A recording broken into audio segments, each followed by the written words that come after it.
রাসূল আরবি সাল্লাল্লাহু আলাইহি ওয়াসাল্লাম বলেন, মান আহাব্বা সুন্নতি ফাকাদ আহাব্বানি ওয়া মান আহাব্বানি কানা মাই ফিল জান্নাহ। মান আহাব্বা সুন্নতি, যে আমার সুন্নতকে মোহাব্বত করলো, মোহাব্বত করে সুন্নত আদায় করলো, সুন্নতের অনুসরণ করলো, সে যেন আমাকে ভালোবাসলো। আর যে আমাকে ভালোবাসবে সে সোজা জান্নাতে চলে যাবে। সুবহানাল্লাহ। কুরআনুল কারীমের একটি আয়াত তিলাওয়াত করেছে, সূরা আলে ইমরানের 31 নম্বর আয়াত। এবং রাসূল করিম সাল্লাল্লাহু আলাইহি ওয়াসাল্লামের অসংখ্য অগণিত হাদিসে মুবারাকা থেকে একটি হাদিস পাঠ করেছি। উক্ত আয়াত এবং হাদিসের উপরে দু চারটি কথা বলে আমার আলোচনা শেষ করব। ওমা তৌফিকি ইল্লা বিল্লাহ।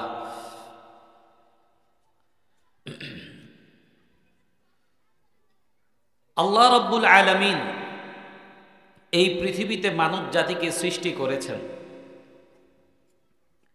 এই মানব জাতিকে আল্লাহ তাআলা সবচেয়ে শ্রেষ্ঠ করে সৃষ্টি করেছেন। জোরে কোন ঠিক কিনা? এই মানব জাতির উপরে শ্রেষ্ঠ জাতি আর নাই। সবচেয়ে শ্রেষ্ঠ জাতি হলো মানব জাতি। মানব জাতি সবচেয়ে শ্রেষ্ঠ জাতি। এই জাতির উপরে কোনো শ্রেষ্ঠ জাতি নেই। আর মানব জাতির মধ্যে সবচেয়ে শ্রেষ্ঠ উম্মত, শ্রেষ্ঠ জাতি হচ্ছে সাইয়্যিদুনা হযরত মুহাম্মদ মুস্তাফা সাল্লাল্লাহু আলাইহি ওয়াসাল্লামের উম্মত তথা শেষ নবীর উম্মত। সুবহানাল্লাহ। শেষ নবীর উম্মত কেমন দামি, আল্লাহর রাসূল সাল্লাল্লাহু আলাইহি ওয়াসাল্লামের এক হাদিস দ্বারা বোঝা যায়। নবী যেমন দামি, নবীর উম্মতও তেমন দামি। সুবহানাল্লাহ। নবী যেমন দামি, নবীর উম্মতও তেমন দামি। নবী কেমন দামি? ছোট্ট একটু হাদিস। এই হাদিসের মধ্যে নবীজি বলেছেন, আমার আগে জান্নাতে কেউ প্রবেশ করতে পারবে না। সুবহানাল্লাহ। যত নবী রাসূল আছে, সকল নবী রাসূলগণ আমি নবী মুহাম্মদের পরে প্রবেশ করবে। আমার দাম হলো এমন। আর আমার উম্মতের দাম কেমন? আমার উম্মতের দাম হলো, বলে আমার উম্মত যতক্ষণ পর্যন্ত জান্নাতে প্রবেশ না করবে ততক্ষণ পর্যন্ত অন্য কোন নবীর উম্মত জান্নাতে প্রবেশ করতে পারবে না। সুবহানাল্লাহি ওয়া বিহামদিহি। কত দামি উম্মত! এই দামি উম্মতের জন্যে আল্লাহ রাব্বুল আলামিন ওই দামি নবীকে পাঠিয়েছেন। দামি নবী দিয়ে উম্মতকে আল্লাহ রাব্বুল আলামিন দামি করেছেন। জোরে কোন ঠিক কিনা? আল্লাহ রাব্বুল আলামিন কুরআনুল কারীমের আয়াতে বলেন, ওয়ামা আরসালনাকা ইল্লা রাহমাতাল লিল আলামিন। ও নবী, আমি আপনাকে প্রেরণ করেছি বিশ্বজগতের জন্য রহমত স্বরূপ। সুবহানাল্লাহ। নবীজি গোটা বিশ্বের জন্য রহমত। এই আসমানের জন্য রহমত, জমিনের জন্য রহমত। আসমান এবং জমিনের মাঝে যা কিছু আছে সব কিছুর জন্য রহমত হলেন আমার নবী হযরত মুহাম্মদ মুস্তাফা সাল্লাল্লাহু আলাইহি ওয়াসাল্লাম। সুবহানাল্লাহ। নবী সব কিছুর জন্য রহমত। ওই নবীর জীবনের মধ্যে এই দামি উম্মতের জন্য অনেক বড় আদর্শ রয়েছে। কথা বলেন ঠিক কিনা? লাকাদ কানা লাকুম ফি রাসূলিল্লাহি উসওয়াতুন হাসানাহ লিমান কানা ইয়ারজুল্লাহা ওয়াল ইয়াউমাল আখির وذكر الله كثيرا আল্লাহ রাব্বুল আলামিন বলেন লাকাদ কানা লাকুম ফি রাসূলিল্লাহি উসওয়াতুন হাসানাহ তোমাদের রাসূলের জীবনীতে তোমাদের রাসূলের আদর্শে তোমাদের জন্য উত্তম আদর্শ আমি আল্লাহ রেখে দিয়েছি সুবহানাল্লাহ। তাহলে রাসূল আরবি সাল্লাল্লাহু আলাইহি ওয়াসাল্লামের আদর্শ তার জীবন নীতি আমাদের মানার দরকার আছে না নাই? রাসূল সাল্লাল্লাহু আলাইহি ওয়াসাল্লাম তার জীবনে উম্মতের জন্য যা আদর্শ হিসেবে রেখে দিয়েছেন তার নাম হাদিসের পরিভাষায় সুন্নাত। তার নাম কি? সুন্নাত।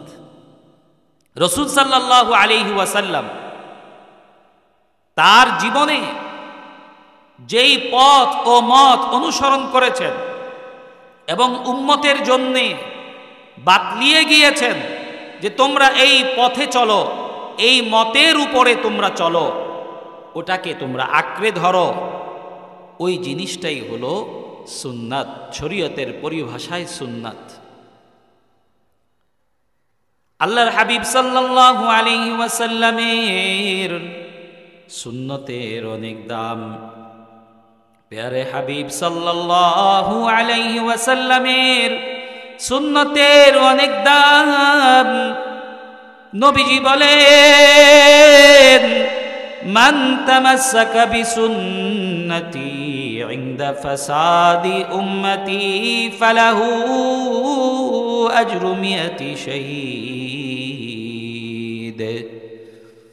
যে ব্যক্তি উম্মতের বিশৃঙ্খলার সময় আমির নবীর আমি রাসূলের একটি সুন্নতকে আঁকড়ে ধরবে, আল্লাহ রাব্বুল আলামিন তার আমলনামায় 100 শহীদের সওয়াব লিখে দিবেন। সুবহানাল্লাহ। কয়শো শহীদের সওয়াব লিখে দিবেন? 100। জোরে বলেন কয়শত? 100 শহীদের সওয়াব। শহীদ শাহাদাত বরণ করলে যে সওয়াব পেয়ে যায়, আমার নবীর উম্মত যদি একটি সুন্নাত আঁকড়ে ধরে, তার জীবনে যদি একটি সুন্নাত সে চর্চা করে, তাহলে আল্লাহ রাব্বুল আলামিন তার রাস্তায় শহীদ হওয়া 100 জন শহীদের সওয়াব তাকে দিয়ে দিবেন। সুবহানাল্লাহ। ওই নবীর সুন্নত মানার দরকার আছে না নাই? ওই নবীর সুন্নতের প্রতি মহাব্বত রাখার দরকার আছে না নাই? এই জন্য রব্বে কারীম ঘোষণা দিয়ে বলেন কুল ইন কুনতুম তুহিব্বুনাল্লাহা ফাত্তাবিউনি ইউহিব্বুকুমুল্লাহ। আল্লাহ রাব্বুল আলামিন নবীজি সাল্লাল্লাহু আলাইহি ওয়াসাল্লামকে বলেন, নবী গো, আপনি আপনার উম্মতকে জানিয়ে দেন, আপনি আপনার উম্মতকে বলে দেন, যদি তোমরা আমি আল্লাহকে ভালোবাসো বা ভালোবাসতে চাও, তাহলে তোমরা আমার নবীর সুন্নতকে অনুসরণ করো। সুবহানাল্লাহ। আল্লাহকে মহাব্বত করতে যদি চাও, তাহলে নবী মুহাম্মদ সাল্লাল্লাহু আলাইহি ওয়াসাল্লামের সুন্নতের অনুসরণ করো। আল্লাহর একটি ঘোষণা, আল্লাহর একটি ঘোষণা যে আমাকে যদি মহাব্বতের দাবি করো, আর মুমিন তো আল্লাহকে মহাব্বত করবে, এটাই স্বাভাবিক। কারণ ওয়াল্লাযীনা আমানু আশাদ্দু হুব্বাল লিল্লাহ, যারা ঈমানের দাবি করে, যারা ঈমানের কথা বলে, তারা সবচেয়ে বেশি মহাব্বত করেন যাকে, তিনি কে? আল্লাহ। আল্লাহকে সবচেয়ে বেশি মহাব্বত করে তারা। আর আমি আল্লাহ, আল্লাহ বলেন যে তোমরা যদি আল্লাহকে ভালোবাসো বা ভালোবাসো বলো, দাবি করো, তাহলে তোমরা আমার নবীর সুন্নতকে ভালোবাসো, নবীর অনুসরণকে ভালোবাসো, নবীকে অনুসরণ করো। জোরে কোন ঠিক কিনা? কুল ইন কুনতুম তুহিব্বুনাল্লাহ ফাত্তাবিউনি ইউহিব্বুকুমুল্লাহু ওয়া ইয়াগফির লাকুম যুনুবাকুম ওয়া ইয়াগফির লাকুম ওয়া ইয়াগফির লাকুম যুনুবাকুম।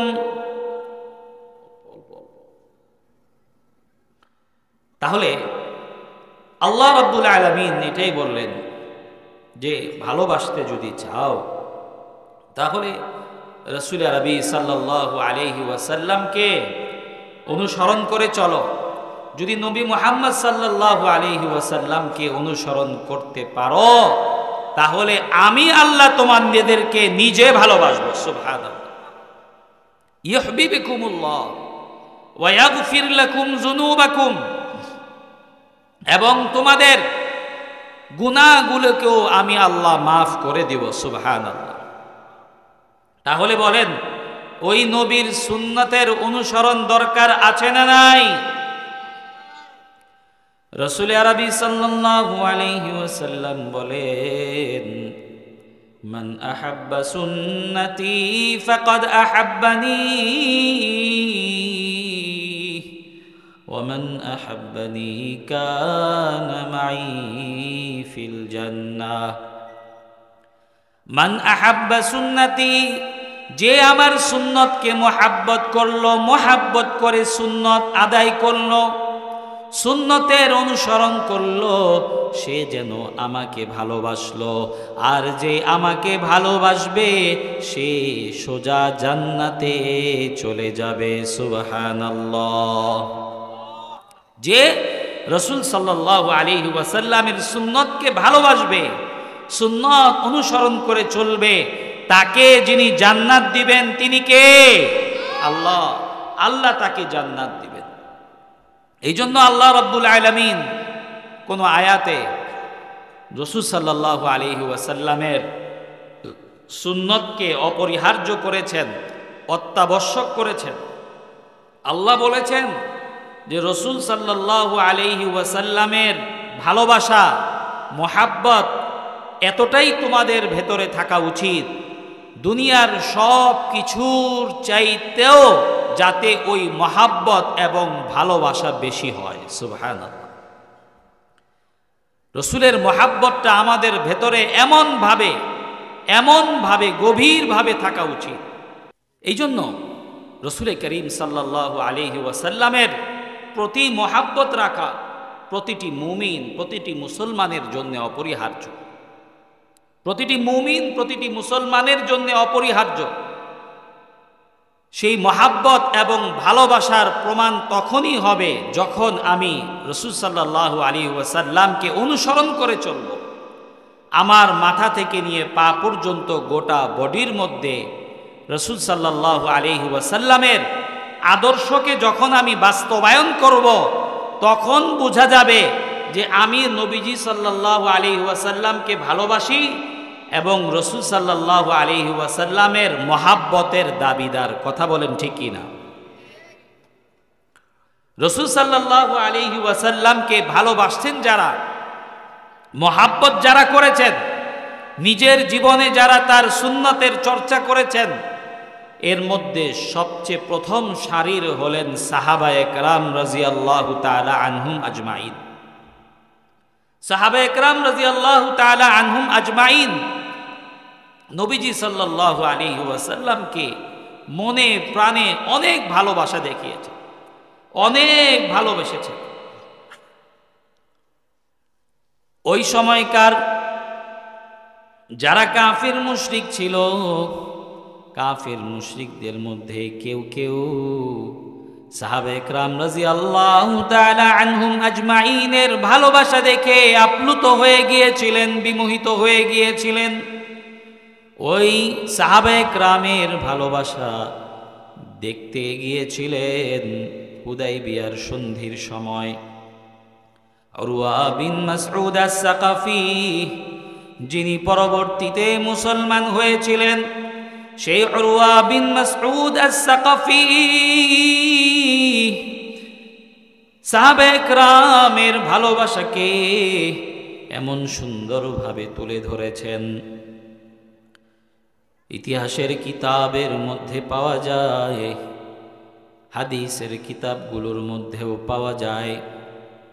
উরওয়া বিন মাসউদ আস-সাকাফি হুদায়বিয়ার সন্ধির সময় যখন নবীজি সাল্লাল্লাহু আলাইহি ওয়াসাল্লামের সাথে সাক্ষাৎ করতে গেলেন কাফেরদের পক্ষ হয়ে, সেখানে গিয়ে দেখলেন সাহাবায়ে কেরাম রাদিয়াল্লাহু তাআলা আনহুম আজমাইন নবীজি সাল্লাল্লাহু আলাইহি ওয়াসাল্লামকে কতটা মহব্বত করেন, ভালোবাসেন। তিনি এসে কাফের মুশরিকদেরকে বলতেছে, ভাই শুনে রাখো, এমন দৃষ্টান্ত আমি দেখে এসেছি, পৃথিবীতে এর কোনো দৃষ্টান্ত আমি আর দেখি নাই। আমি রোম গিয়েছি, পারস্যে গিয়েছি, বহু রাজা বাদশার দরবারে আমি গিয়েছি, কোন রাজা বাদশার অনুসারীরা রাজা বাদশাকে এতটা মহব্বত করে না। নবীর সাহাবীরা, মুহাম্মদ সাল্লাল্লাহু আলাইহি ওয়াসাল্লামের সাহাবীরা নবীকে এতটাই মহব্বত করেন, নবীজি যখন মুখ থেকে থুতু ফেলেন সাহাবায়ে কেরাম ওই থুতু নিয়ে কারাকারি করেন। সাহাবায়ে কেরাম রাদিয়াল্লাহু তাআলা আনহুম আজমাইন ওই থুতু নিয়ে কারাকারি করেন, কে কার আগে চেহারায় মেখে নিবে। সাহাবায়ে কেরাম রাদিয়াল্লাহু তাআলা আনহুম আজমাইন নবীজির ওযুর পানি মাটিতে পড়তে দেন না, ওযুর পানি নিয়েও কারাকারি করেন, প্রতিযোগিতা শুরু করেন কে কার আগে নিবে। নবী মুহাম্মদ কোন আদেশ করলে সাহাবায়ে কেরাম কায় মনোবাক্যে নত শিরে তা মেনে নেয়। নবী মুহাম্মদ সাল্লাল্লাহু আলাইহি ওয়াসাল্লাম কোনো নিষেধ করলে সেটাও তারা মেনে নেয়। নবী মুহাম্মদ সাল্লাল্লাহু আলাইহি ওয়াসাল্লামকে তারা এতটাই সম্মান করে চোখ তুলে তাকিয়ে কথা বলতে পারে না। সুবহানাল্লাহ। ওই সাহাবায়ে কেরাম রাদিয়াল্লাহু তাআলা আনহুম আজমাইন নবীজিকে ভালোবেসেছেন, ভালোবাসার দৃষ্টান্ত পেশ করেছেন। ওই ধরনের ভালোবাসা যদিও আমাদের জন্য সম্ভব না, কিন্তু নবীর যেই সুন্নত আছে ওই সুন্নতকে আমাদের জীবনে আঁকড়ে ধরার প্রয়োজন আছে না নাই? সাহাবায়ে কেরাম রাদিয়াল্লাহু তাআলা আনহুম আজমাইন এতটাই ভালোবেসেছেন, সিরাতের কিতাবের মধ্যে পাওয়া যায় নবীজি সাল্লাল্লাহু আলাইহি ওয়াসাল্লাম একবার সিংহা লাগালেন। ওই সিংহা যখন লাগালেন, সিংহা লাগাতে গিয়ে রক্ত বের হলো। নবীজি তখন আব্দুল্লাহ বিন জুবায়ের রাদিয়াল্লাহু তাআলা আনহুকে ওই রক্ত দিয়ে বললেন, কোথাও দাফন করে এসো। আব্দুল্লাহ বিন জুবায়ের নবীজি সাল্লাল্লাহু আলাইহি ওয়াসাল্লামের সেই পবিত্র রক্ত নিয়ে চলে গেলেন। একদিন পরে আব্দুল্লাহর সাথে সাক্ষাৎ হলো। নবীজি জিজ্ঞেস করলেন, আব্দুল্লাহ ওই রক্তগুলো কি করেছো, কোথায় দাফন করেছো? আব্দুল্লাহ বিন জুবায়ের বললেন, নবীজি আমি আপনার রক্তটা গিলে খেয়ে ফেলেছি। নবীজি বললেন, হায় হায় আব্দুল্লাহ কি বলো তুমি? যার পেটে নবী মুহাম্মদের রক্ত ঢুকে গেছে তার জন্য জাহান্নামটা হারাম হয়ে গেছে। সুবহানাল্লাহ। যার পেটে নবী মুহাম্মদ মুস্তাফা সাল্লাল্লাহু আলাইহি ওয়াসাল্লামের রক্ত প্রবেশ করেছে জাহান্নামের আগুন তাকে স্পর্শ করতে পারবে না। সুবহানাল্লাহ।